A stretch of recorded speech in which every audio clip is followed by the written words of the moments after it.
What's going on, guys? Today I wanted to break down this Miami basketball team because I think with Coach Jay Lucas at the helm, I think this is going to be a much more competitive team. I think a fringe bubble NCAA tournament team. So let's just jump right into it. First half of the video, go through the schedule, give you my predictions for the win-loss record during the regular season. The second half of the video, go through the rotation, give you guys what I think it's going to look like for the Hurricanes. On this one, I think there's a lot of moving pieces and certainly a lot of different ways you can go about it. So let's jump right into it. All right, we've got the schedule pulled up. Coach Jay Lucas, they're selling their season tickets. If you're in Miami, go buy them. They have, let's say this right off the bat. They have a lighter non-conference schedule than most of the other teams we've profiled so far, but understandably so. With the hole that they're digging out of after the past two seasons, you want to get some easy wins under your belt, and that's what they're going to do. So we're not going to touch on all of these games. They do play Florida early on. That should be a tough game, even though it's in a neutral venue. I don't expect the Hurricanes to get that done against the reigning national champions. They also play BYU and then either Dayton or Georgetown in this ESPN Events Invitational, which will also be in Florida. Their ACC SEC opponent is at Ole Miss. I don't think they're going to beat Ole Miss. I don't think they're going to beat BYU. And let me just see if I'm remembering correctly. Yeah, they're not one of these teams with a late non-conference game. So for the non-conference portion of the schedule, I had them going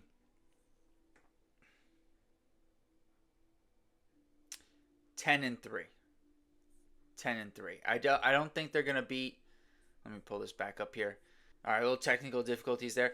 I just don't see them beating Ole Miss, BYU, or Florida. I do think they could beat Dayton or Georgetown. I think that's the one winnable of the four major opponent non-conference games. I think that's the one of the four that they can get. They start off.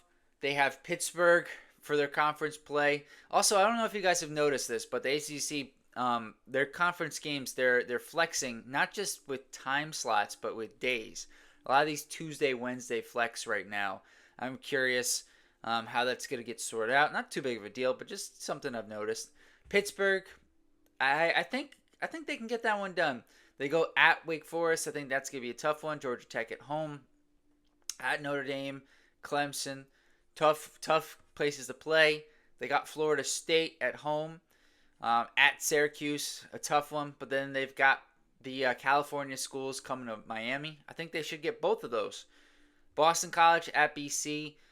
I don't think BC is going to be a great team, but that's a tough place to play. It really is.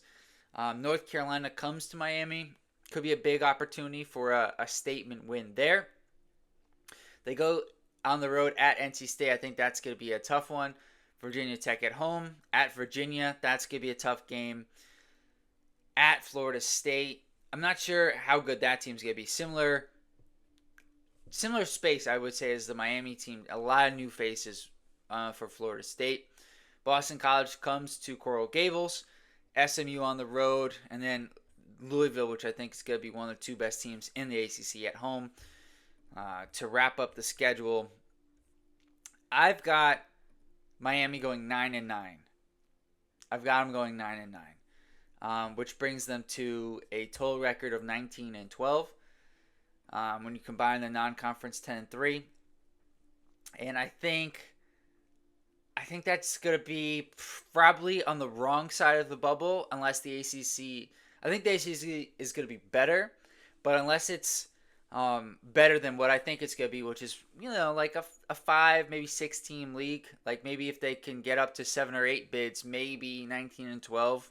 If you get a couple of the bigger wins that, the North Carolina one we mentioned, maybe they get Louisville late, ACC tournament win or two. Maybe that is enough to get them in. But as of right now, I would say just on the outside looking in. And let's look at the roster and kind of why I think this is going to be a better season for Miami, but not quite good enough to get them off the bubble at the very least. So we've got the depth chart on the left and the minutes, the rotation on the right here. We're going to start revealing players from the top and work our way down. These are all new players for the Hurricanes, and we're going to start with Trey Donaldson, who is the only guy I currently have at 30 minutes a game. He's the guy who I expect Coach Lucas to trust the most. I think he's going to be a steady leader for this team, and I think him or probably Malik Renaud will be up there for the leading scorer of this basketball team this season. But I think Donaldson, because of the position, being a guard, and just all the other things he does, whether it's just being a steady defender, a guy who can be a table setter for you, I expect him to play 30 minutes. And honestly, that number could be low because, as we'll get into, the depth of this team is a concern for me. At the 2 guard,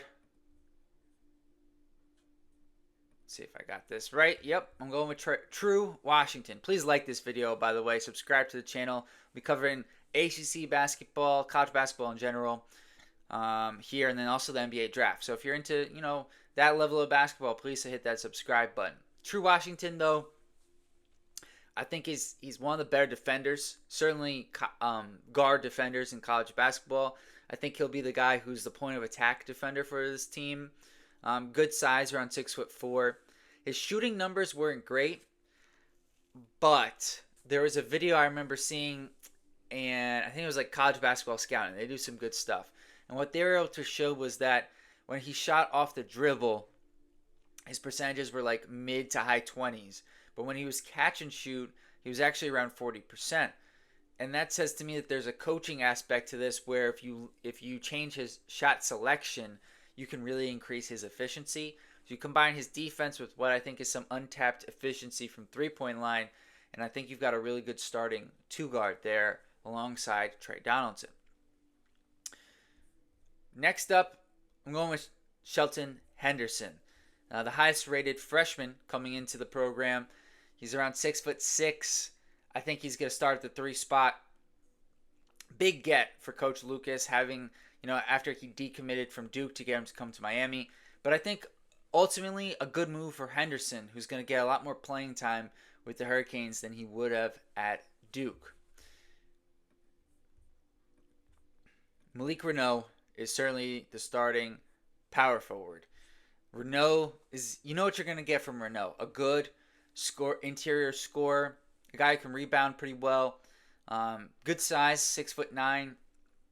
And I just think when you're rebuilding a program, you want to kind of raise the floor before you start looking at the ceiling. And I think a guy like Renaud will really help raise the floor of this Miami team.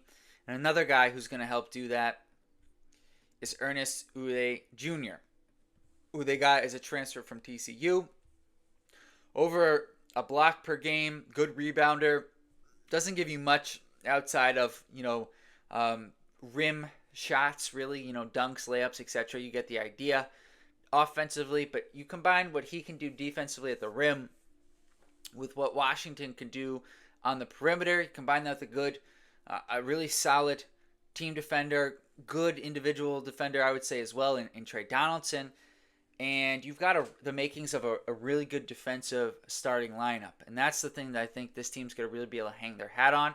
And that's why I think they're going to be much more competitive in a fringe NCAA tournament team compared to last year. Now, the reason why I'm not putting them in the NCAA tournament, we're going to get to in a second, because this is the last guy I want to say. I feel relatively confident that Dante Allen is going to give them good minutes. He's a top 40 recruit. Now, when you get past, we've seen guys in the top 10 not really pan out. So it's not necessarily a lock. But once you start getting past the top 25 or so, which is about where Henderson is, it does start to get a little bit murky as to how guys will perform at the next level. And having not scouted Allen myself, going off the ranking here, I got on position for 19 minutes. I think that could go up. I don't expect it to go down because, well, let's get into it right now. I have questions over the rest of the depth of this team, and a lot of these guys are unproven. So I think we'll find out as the season goes. I think there's two major questions. The depth, which we'll talk about, we've been talking about. And then the other thing, which I haven't mentioned yet, is just the shooting of this team. We mentioned Washington. I think there's some untapped potential. Not sure about Henderson and Allen. Uday and Reynaud are not shooters. And Donaldson is a solid shooter, but not a great one. So I just think the outside shooting could be a little bit hampering for this team offensively. So one of the guys who I just am not sure what they're going to get from is Noam Dovrat. Comes in having played professionally in Israel. Good size for a guard, 6'5". I have him right now as the backup point guard. We'll probably play a little bit next to Donaldson as well. But really just don't know what to expect. Didn't play a ton of minutes over there. Like, he played a lot of games, but he wasn't a starter over there. So it's just hard for me to know what to expect. At the same time, 22, 23 years old, older player, so I do expect him to be a part of this rotation. But how good, how much, I really don't know. Now, in this next spot, I'm going with Marcus Allen, the transfer from Missouri, pretty highly rated. Let me pull up my notes here so I can tell you guys exactly where he was. He didn't play much though last season for Missouri. Not necessarily the biggest thing, but he was a guy who was pretty highly recruited, top 100 recruit for sure. Good size, 6'7", 6'8". So I think he's going to be, one of the backups behind Henderson, certainly. Maybe play a little bit at the 4 spot as well behind Reynaud. I've got Sally Altuntas, if that's how you pronounce it, as the backup center. Only 19 years old. Played bit minutes for Efelu Endes in Turkey. The Turkish international, I think, will be the backup for Uday. And then they'll maybe play a couple minutes is how I would structure it, with Reynaud at center, get a little bit more spacing and speed out there. And then lastly, I'm going with Timotej Malovic as the 10th man here. But I do think this guy, Trayvon Maddox, who, if you look at 24/7 Sports, a little bit higher rated than Altuntas and Malovic for sure. I think there's a very real possibility that you get, maybe instead of Altuntas here, you slide him down, and then you get Maddox right up here. And then maybe, let's say, Dovrat doesn't give you what you thought. He's like a 12-minute per game guy. Maybe he's a 10-minute per game guy, right? And there's Maddox some minutes. Also, realistically, college basketball, a lot of teams end up with 8-man rotations, maybe 9. Some teams end up at 7. There's very few teams like Florida State in years past who would play 10. So I like to start with 10 because typically, in my experience, coaches will like to play more guys at the start of the season, and then as they get into conference play, trim the rotation a little bit as they get a sense of what they have. So let me know what you guys think about this Miami team heading into next season. Until next time, peace.